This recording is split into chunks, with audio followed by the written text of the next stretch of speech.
working for the freedom of America. They left families and friends behind.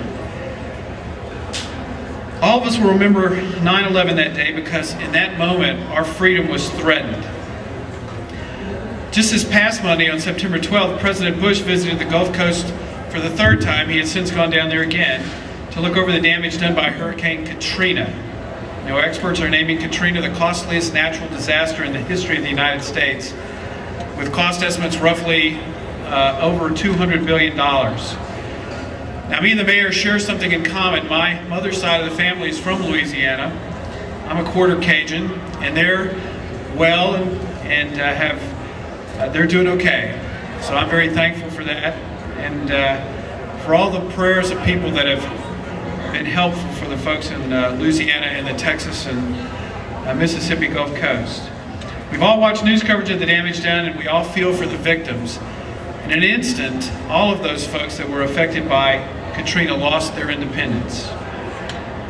On a lighter note, this past Wednesday, September 14th, was the anniversary of our national anthem. I learned that a distant relative of the writer of the Star-Spangled Banner, Francis Scott Key, resides in Inyokern.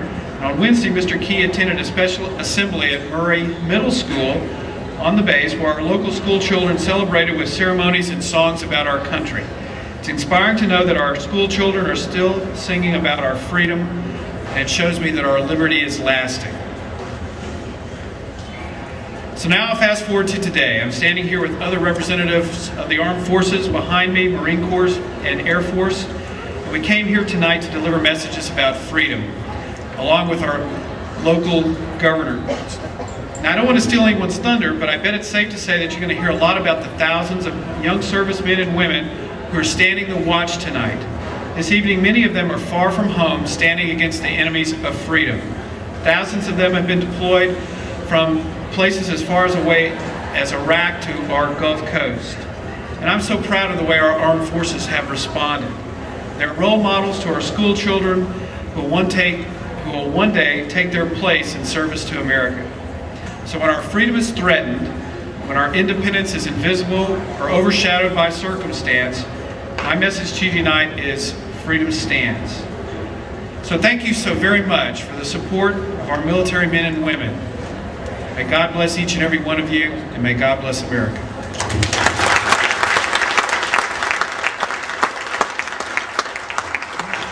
Thank you very much, Admiral Skinner. You know, our next speaker also has a very impressive military background. Prior to his present assignment as commanding officer of the Marine Aviation Detachment at China Lake, Colonel Mark Bamberger was in Okinawa, Japan as Chief of Staff to the 1st Marine Air Wing. He has over 3,000 flight hours logged in several models of Marine attack helicopters, with over 400 of those hours on night vision goggles. I'd like to borrow those sometimes. Colonel Bamberger has also flown combat and combat support missions in Iraq and Afghanistan, while assigned to China Lake during the fleet introduction of aircraft system upgrades to Marine units that are participating in Operation Iraqi Freedom and Operation Enduring Freedom. Truly an outstanding Marine and also a very community-minded person. Let's welcome Colonel Mark Bamberger.